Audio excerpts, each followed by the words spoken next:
Hello and welcome to Palindrome ASMR. So today I am going to be telling you about why I am so late in delivering a video. Yesterday I did make a video, but it had no sound. The video yesterday had no sound, and so I was unable to upload it. I uploaded it actually, and someone pointed out to me and said, it has no sound. And that is not your fault, that is my fault. Because, I am using a free online video program that is finicky sometimes with its codecs, if you know what a codex is, and with its, recording. And sometimes the sound just cuts off. It just doesn't get uploaded.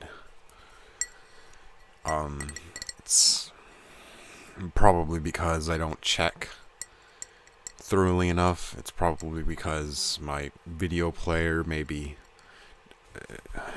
there's a infinite number of reasons why it can happen, but the main reason is that this very versatile free tool does not actually it does its job. Let's put it that way.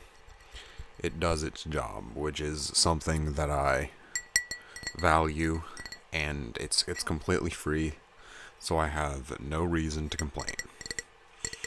But if I do upload a soundless video in the future, and you are one of the few people to see it, comment and tell me this video has no sound, and I will take it down, because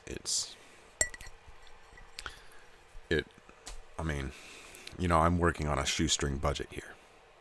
And that's not an excuse. I should work harder to eliminate blips like this, but at the same time, it just...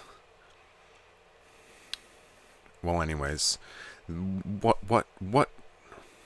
a thing to talk about after more than a week gone, a week break. I was on quarter break. My school was on quarter break, and since I normally upload my videos at school because they have good internet there, and I do not have internet here in this trailer. Oh, by the way, if you're listening to the fan, I like the sound of fan. If you like the sound of fan, seriously, I do. Some nights I turn the fan on just to hear it running, because it is a perfect white noise device. And so I think it is cold in here, and I am killing two birds with one stone. I am giving some nice fan noises, and I am warming myself up. Because even though it is March, it is still cold in this, trailer. Well, it's not cold anymore because that is a heater, not a fan, sorry. That is a heater that is running. So, I took a break for a week and a half. I'll be back with my regular uploads nowadays. Hopefully, this is hopefully, because I may or I may not actually stick to this. But I am hoping that in the future, I will be able to continue making these videos for as long as I have access to reliable internet that I can upload videos on. Because my situation is as such. My parents, in a fit of wisdom, decided that I was too old to be living in their house, and so they kicked me out of the house. But since I do not have a reliable source of income, they could not, in good conscience, force me to rent an apartment, even with a roommate, because I'm just not making $500 a month to pay for an apartment with utilities. And so they bought me a trailer. They even went through the paperwork to get the proper permits to place a septic system and a water line. They went through a mile of work. They went through just so much work to make me this trailer. And what I don't understand, the thing that I do understand it. I understand the psychology behind my parents' decision. I understand the psychology of both of my parents. Both of my parents have different reasons for wanting me out of the house, but both of them do have reasons.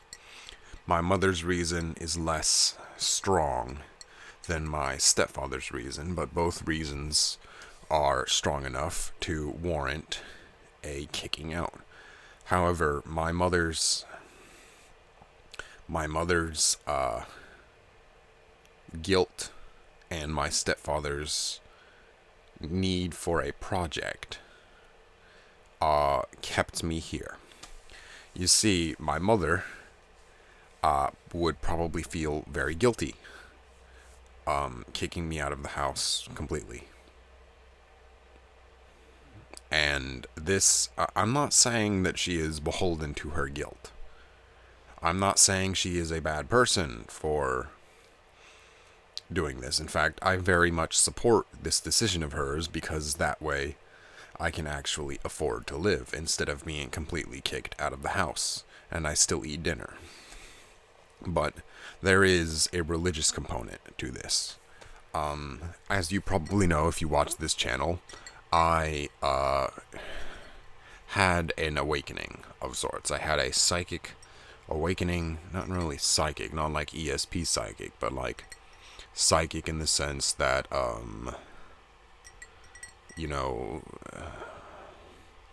the mind is psychic. So I awakened, and I went crazy, and I basically costed them a lot of money putting me in an inpatient facility, and a whole bunch of things happened, and I had to drop out of school for a quarter. I came back under the same scholarship because of my mom's finagling, which I am very thankful for. But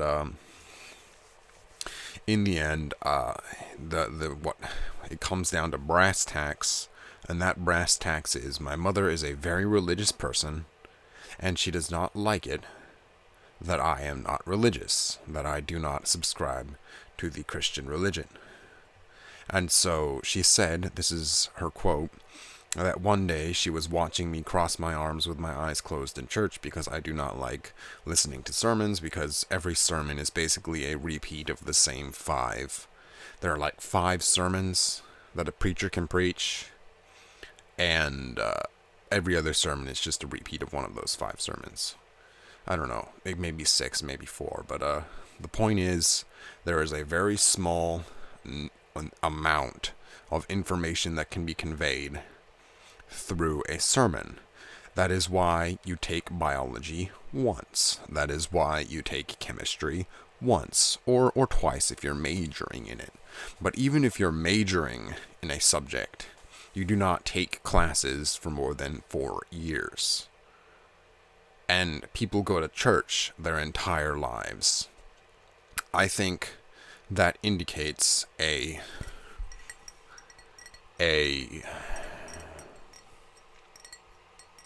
lack of understanding on the part of the churchgoer and the pastor. Because you need very little information to convey the truth. Which is to say, right now I'm voicing my complaints about church. If you like church, I'm not complaining against you. I am not telling you that you are in any way hindered, or I do not think lower of you. And my opinion is that churchgoers are just as smart, just as intelligent. It's just that church is either A, cultural apparatus, or B, a cathartic incubator, an incubator of catharsis. And those are the 2 monograms of, it would be diagrams, it would be taglines of a church: an incubator of catharsis and a cultural artifact. And I'm not saying anything about the validity of the message of the church, because I do not subscribe to a belief on whether or not that message is true or false. I cannot say it is true because it is possible it is false. And I cannot say it is false because it is possible that it is true. My belief is that it is either true or false, or possibly both at the same time, but it is my belief that I do not want to subscribe to the cultural aspect of the Christian message. The cultural aspect of the Christian message is go to church every Sunday, pray before eating dinner, read the Bible, etc., etc. And it is my belief that that does not enrich you. It merely guides you or misguides you if you are of a certain bent. But the point I'm trying to make is that pretty much every interaction I've had with people of the church tells me that people of the church are the exact same as people who are not of the church. And if that is true, then there can be no benefit from going to church. Basically, it is a idea by... It is a decision by comparison. I see, and in me. And when churchgoers talk about being a light to the world, they are misinterpreting what a light to the world is. Crazy people are a light to the world. Researchers and scientists are a light to the world. An ordinary person can be vibrant, they can be happy, but it is my experience that every single person who claims to be of the light, and I have grown up in a Christian setting, I have met many, many Christians in my life, many of whom proclaim their virtuosity, not through verbal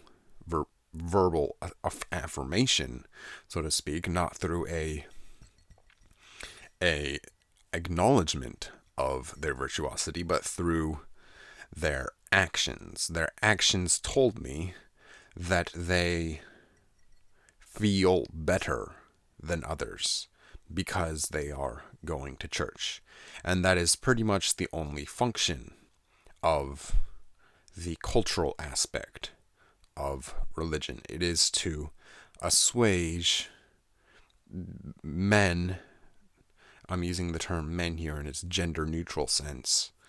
But I am using men instead of people because men as a word applies to the entire human race.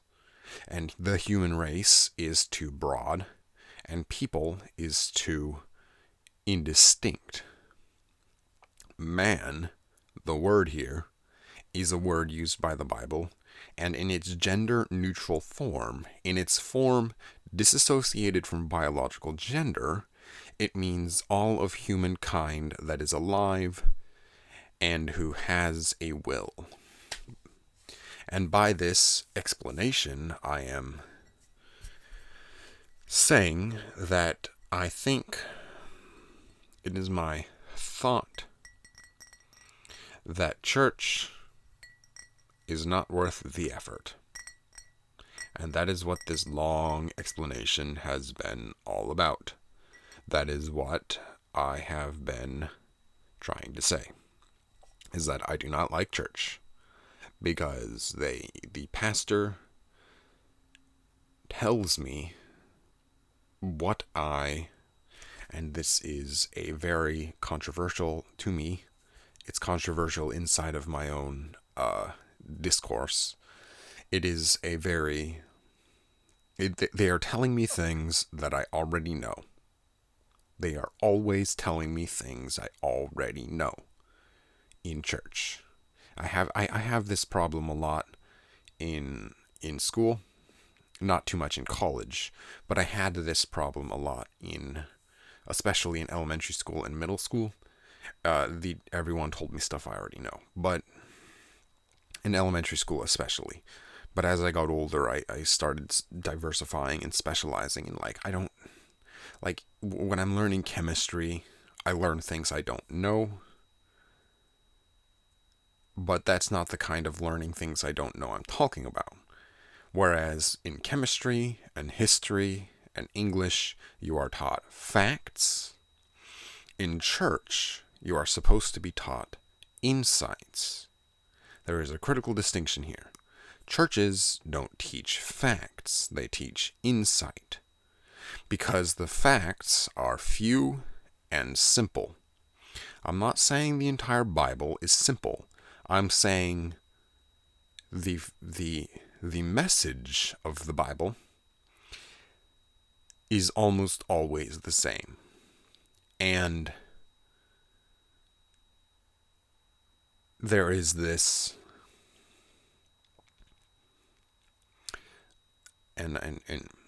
but I am not saying that the message of the Bible is always the same in the sense that red is the same as red. I am saying this in the sense that the entire Bible is basically a paraphrase of one thing, which is humans are bad, God is good, humans are meant to be with God, and God has worked a lot. There are very few things. I'm saying the Bible can be summed up in 10 phrases or so.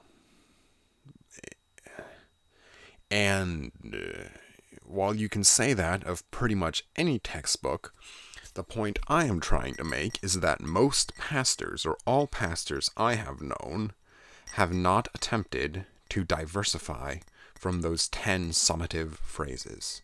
I am not saying the Bible is locked by these 10 or so phrases. I am saying pastors are locked by these 10 or so phrases. Every pastor I have ever watched or listened to. And at one point, I actually thought I wanted to be a pastor, because for some reason I always have a knack for understanding biblical insight. For example, one biblical insight that I had that was very, it was a watershed moment for me when I realized that I understood the Bible a lot better than most people, is that, I won't even bother saying it. Just,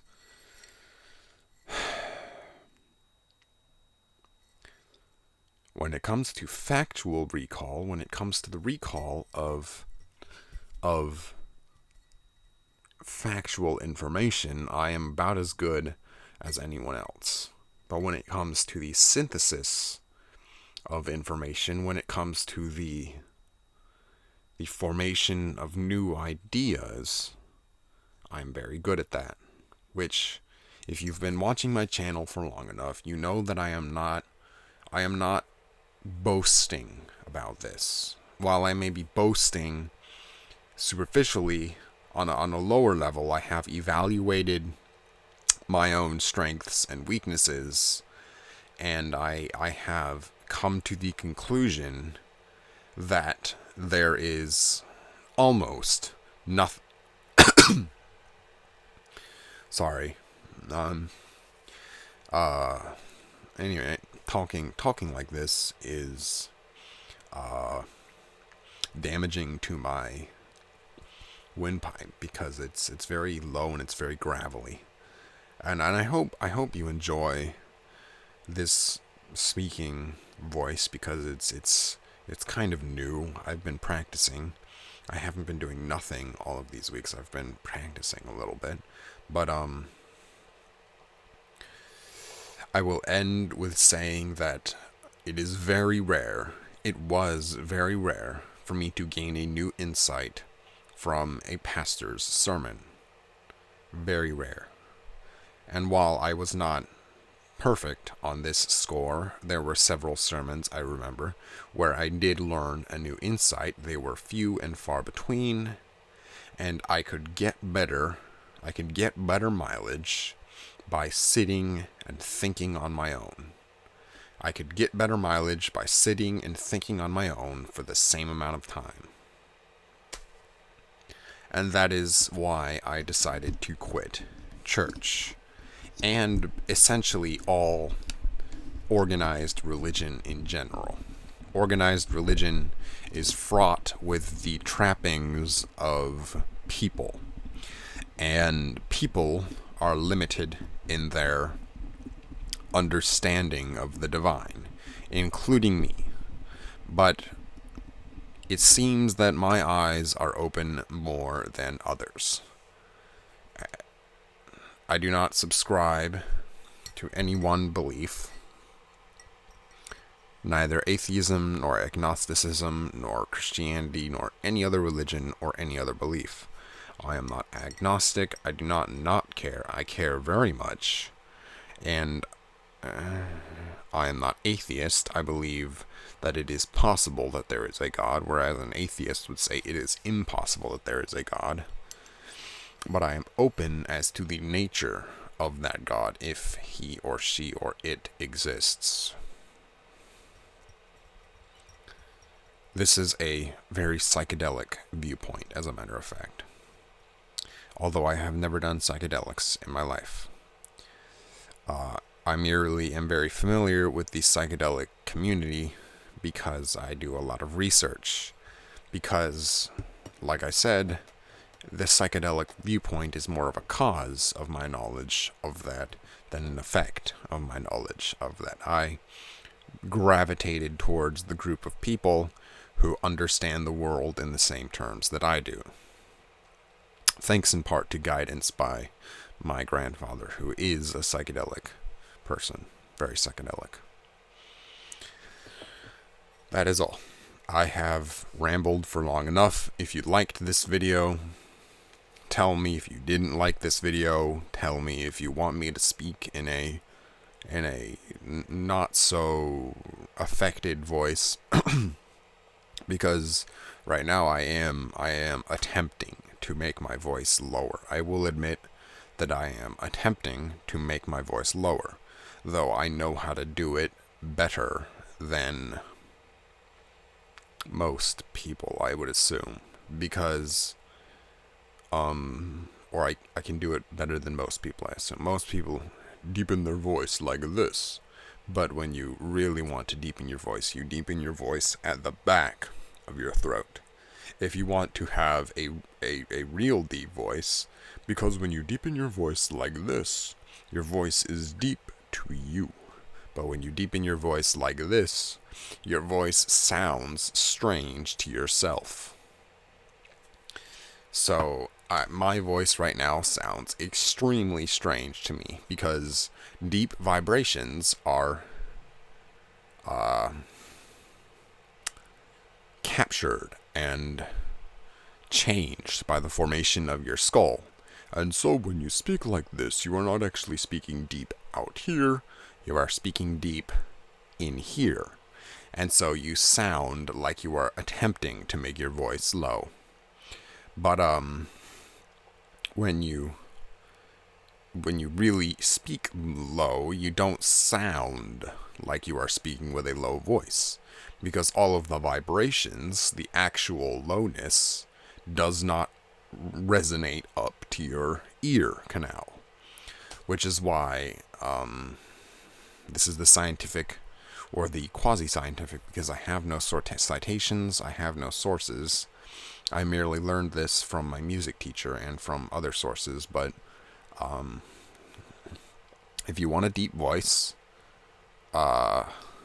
record yourself and get the deepest voice you can find that way. But yeah. So if you think my voice is different, tell me. If you think it's good or bad or in between, tell me, and I will do my best to change the way I do it. Also, speaking like this makes me need to burp a lot, because this puts a lot of, what it does is it opens up my vocal cords. My vocal cords become relaxed and open, and any gas that starts to percolate in my stomach has a free rein to whoop. And so if I do burp while I am doing these videos, it is because speaking in this kind of a voice has that effect. Also, playing an instrument to the best of your ability also has that effect. So, I mean, I'm not going to stop, because at the very least someone might find that relaxing, or someone might like it. You know, there are all kinds of people on the internet. There are all kinds of people on the internet, and someone might like the sound of minor burping. So I'm leaving that in, because that is a decision I've made, because there are lots of people on the internet. And I hope that was good enough for you to relax and get situated and listen to the sound of the fan in the background going woo, woo, woo, woo. But, yeah. I think there are two messages to take from this video. The first message is, I don't like church. And the second message is, yes, I am altering my voice. I do not normally speak like this. Also, I am an author. I write books. Check out my books in the description, the link in the description. If you want to support me, then you should buy my books. I'm not going to create a Patreon until I have at least 1,000 subscribers, because I do not think anyone with fewer than 1,000 subscribers can support a Patreon. Because that all when I do start a Patreon, all Patreon money will go to the purchasing of an HD camera, a binaural microphone, and a better lighting system. The stuff after that, I don't know what it's going to go to, but that's going to cost at least, I'd say it's going to cost like $1,000 to really outfit myself with the kind of stuff I want to do. But, yeah, that's it. I hope you enjoyed, and, if you liked, keep watching and subscribe. That is all. Catch you on the other side. Thank you.